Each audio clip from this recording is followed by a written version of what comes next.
Somebody I know you're familiar with, Lane Kiffin. Yeah. I call him Lane Dippin'. Oh, my gosh. Lane stay dipping. Okay. Kiffin is at it again. So and what I'm talking about is this. So we've had a couple of conversations, myself and Rob. Ephraim, you just mentioned him. He's been here a couple of days as well. We talked about this. And this is the idea that they are going to be, now you're having these kids who go to the pros, training camps, practice squad, whatnot, but they haven't played yet officially, made a roster. Signing with a team. Signing with teams. Yep. Coming back to college. So now you got the SEC saying we ain't doing it. You got the Big Ten saying we're not going to do that. And now there are some reports here, according to CBS Sports, that Lane Kiffin and the Tigers reached out. The Big 12 just did it too. Big 12 as well. Lane Dippin' Kiffin reached out to multiple players on NFL rosters or their representation in an effort to get them to bring a lawsuit against the NCAA. Remember, there was the lawsuit that they won, which allowed them to do that. And this includes some of the players who ended up at Louisiana State, which sources have pointed out wasn't tried in Baton Rouge by accident. It's ironic this case was in Baton Rouge, LSU. They can find a judge down there. Yeah, okay, because we know how college – listen, you know how college towns are when it comes to their college teams. So with that, when I read this and you read further into it, you remember just a couple of days ago, you have him say, oh, man, just – I don't really want to do it, but, know, they're available, and it would be criminal for me not to take advantage of it. But I told the school, like, we shouldn't be doing this, man. And it just goes right along the lines of what Lane Dippin' Kiffin is for me. Okay. He reminds me, Mike Hill, of you and I both in this business. I see you were in a BJ. Yep. You're all the time. We grind. We work together. You and I here. We throw each other lobs, and you work in this business. And somebody hit you up about Joe Blow. Right.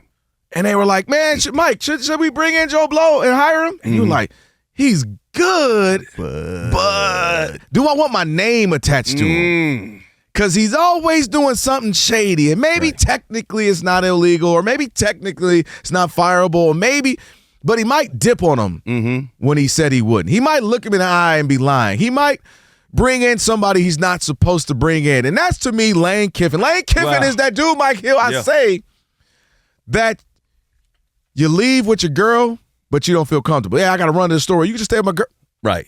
No, you got to come with me, player. That guy that you're cool with, you're cool with him, but you don't fully trust him to stay around your girl or stay around your sister or something. That's Lane Kiffin. There's always something with him. And again, I understand he's being competitive. He's trying to win. But when you look further into this, Mike, and you go back to all the stuff, it's always something. Let's talk about the way he left Tennessee. Yeah. 60 seconds. Literally a 60 seconds. Hey, I'm leaving. I'm out. I got to go. And he goes to USC. We know about getting fired on the tarmac with the Raiders. We know about all the stuff he was doing at USC and putting in a quarterback, changing his jersey, not telling anybody so that he can try to run a 2-point conversion and so no one would know. We know about the deflate gate they had with him involved. And it's always something in the way he dipped Ole Miss to go to LSU. Oh, I told all the players they knew. And then you hear all the players, what they say? We didn't know. We didn't know. He didn't tell us. Okay. We didn't have this meeting. What he's saying isn't true. So that's just my conclusion, that he's going to go and LSU will be fine and they'll win a bunch of games. I don't necessarily pick them to win a national championship, but they'll win a bunch of games. But there's always something with him. There's always a smudge, a smear, and it don't always smell right with Lane Kiffin. And to me, this is just par for the course when you're acting like you had no involvement. But you're the large reason why this even happened. He stank. It's stanky, man. It really is bad. Anytime Lane Kiffin is involved in anything, it's going to have some kind of smell involved with it, right? Yeah. Lane Kiffin, all the things that you talked about. When Al Davis calls him whatever he called him, a liar. A liar. He's a fraud. He's this. Al Davis, of all people, that's saying a lot. Says that about him. In a velour suit. Like, you talked about everything that he's gone through in his coaching career, leaving Tennessee to go to USC, the issues at USC, Ole Miss turning that program around, and the way he left Ole Miss. Leaving in a playoff run. Leaving in a playoff run. Wanted to coach the team in the playoffs, couldn't do it. Wanted to take his players down to LSU, all of that. Now he's at LSU, and now with all the things what's going on with Daquan Wright, getting some of the NFL players, and then finding out this report that he is the one that basically said, "Hey, you can fight for another year eligibility. Just come on back down here to college, man. Things don't work out with the Cleveland Browns. Things don't work out with that NFL team. You got another year eligibility. We got a spot down here at LSU." Lane Kiffin is all those things that you talked about. Lane Kiffin is not somebody, like you said, that I would trust around my girl. Don't leave your girl around me, true player for real. As Puff Daddy, and not to bring Puff Daddy up. I want to ask him right now. I might not want to do that. But, the same kind of stink. Mm-hmm. But I will say this about Lane Kiffin. What has Lane Kiffin really done wrong? When it comes to college football, when it comes to the rules in college football, Lane Kiffin is just that guy that actually puts it out there. Now, he may lie about how he puts it out there. Mm-hmm. And Lane Kiffin might be the biggest villain in all of college sports, not just in coaching. He might be the biggest villain in coaching right now. He is the most hated coach in coaching. Like me talking to, like you said, I'm involved in college football around Fox Sports, and I'm around a lot of these players, around a lot of these coaches, around a lot of the insiders. I don't know 80% of them that actually likes Lane Kiffin. Right. One thing about Lane Kiffin, though, is he wins. True. FAU, he won. Ole Miss, he's won. He was great at Alabama. His position. Alabama, he was assistant coach. And even the way he left Alabama, Saban said, "Hey man, go on away from here. Get away. You know what? We're gonna win that championship without you." And I'm an Alabama fan, but that was Nick Saban being able to do that. But once again, when it comes to Lane Kiffin, and I defended him when it came to the Ole Miss situation, because when you're in a situation and somebody offers you a position or offers you that type of money or whatever, what are you going to do? You got to do what's best for your family sometimes, because these teams, they aren't loyal. Mm-hmm. We've seen that in the NFL. We've seen that in college football. They're not loyal. They're not loyal to the players. So why should you really be loyal to them? So, yeah, I agree with you. He stinks, but he's the type of stink that if you have a college football team, or if you have an NFL team or a team that he can coach, you would want him to coach that team, because he's going to do whatever it takes.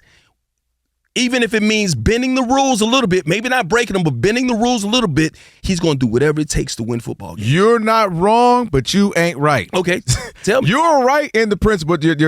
Listen, name your favorite coach, and especially if they've been in a program longer than 5, 10, 15 years, we're going to find something. Mm-hmm. So I agree with the sentiment. Fully agree with that.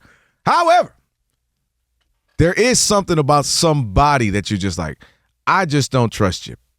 I just don't, like, the aura around you is always kind of sleazy. But you know who he is. But right. But I'm saying I'd rather at least get somebody who I feel like, well, dang it, at least I can turn a blind eye and act like I don't know what's going on with him. He's like I said, with him, he's always lying, or he's leaving a job the quote unquote wrong way, or he's saying the wrong things, or he's talking about his players. They knew this, and his own players come out like, we ain't say that, we didn't do that. Right. So to me, it's like the extra little bit of sauce that would make me like a repellent. He has that for me. We're just like, nah, I'd rather not. And you know what's crazy about this? I'd rather go get, Jim Harbaugh, where I know it might be a little shady. Hold on a second. So I'm glad you brought it up, because I was going to switch you back around right now. Now, I know you, Kelvin Washington. I know you, K-Dub. I know your allegiance to the Michigan Wolverines right now. Now, would you rather have the coaching situation that Lane Kiffin has gone through over the last couple of years, or what Michigan has gone through over the last couple of years? I know you got a national championship there. Yeah. I know you got a national championship there, but would you rather have what Jim Harbaugh took that team through, with all the scandal that was there, with Shamar, with at least I'm getting Moore? A ring out of it, No, you got a ring out of it. You got it. But you know what? So what did Harbaugh do? Harbaugh did whatever it took to win. No, and that's why I said I agree with your sentiment. I agree with your overall point. Okay. That coaches do that. But can you also give me, and this is applicable to sports, it's applicable to just people around LA, since we live out here, and people sometimes you just don't have to like some. Like, I just don't like that person. You ain't gotta I'd rather not. He's in my, if they show me the red, okay, he won there. Oh, he was productive there. Okay. I'd rather not. He's just that for me. I'd just rather not. But that's just like in any sport. It's a lot of, like, Draymond Green is not a likable player, right? There are a lot of, Dennis Rodman was not a likable player. There are a lot of players on teams. Angel Reese is not a likable player to a lot of people. Caitlin Clark's I think that's a little overblown. I know, I understand that. I'm with you. To a lot of Angel people, Reese is a little to some people that don't know anything about the WNBA, we can get into that later. Caitlin Clark's not a likable player to a lot of people right now, right? Okay, but you want to have that person on your team. Not him, though. You sold me. You was on fire, Mike. You was ting. Yes. I got the stamp. So if they win, and this is the big thing that's missing out of Lane Kiffin's resume right now, and I will say this: Lane Kiffin has won 10 games. Lane Kiffin's gotten his team into the playoffs. Lane Kiffin has gotten his team to Rose Bowl games, I should say. But at the same time, Lane Kiffin has not won that national championship. If Lane Kiffin goes down to LSU, and wins not one but a couple of national championships right now, your perspective on Lane Kiffin will change. I guarantee you. Winning changes a lot of things. Winning covers up a lot of the stink that a lot of these coaches have. And don't disagree, but he's going to have to do a lot of winning. But like I said, a lot of coaches are doing the same thing Lane Kiffin does, except they're doing it under the guise of being this great guy. I don't like you coming here him saying, "Oh man, it's just I ain't even want to get to players, Mike.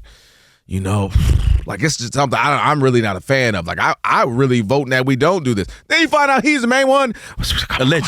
Allegedly. Yeah. That's what I'm saying. There's a difference with these players are available. Go get them. Yeah. Because you had other coaches come out. You had Day come out. Hey, we got to do what we got to do. Breaking the rules. But don't be the one to act like you didn't and, act like it's the most painful thing ever. And come to find out you out here making the calls. Sounding like the Yin Yang twins with the whisper. The whisper. Hey, little player, we need a tight end out here. Come on. You got to do what you got to do. You know what I mean? Whatever it takes to win. He's Monty Kiffin's son, though. And Monty Kiffin's one of the most respected coaches of all time. Quiet, didn't make any waves, just a great defense coordinator. But I saw went about his job the entire time. I must think Lane is adopted. Won. Huh? He won, too. He won. All right. He won. There you have it.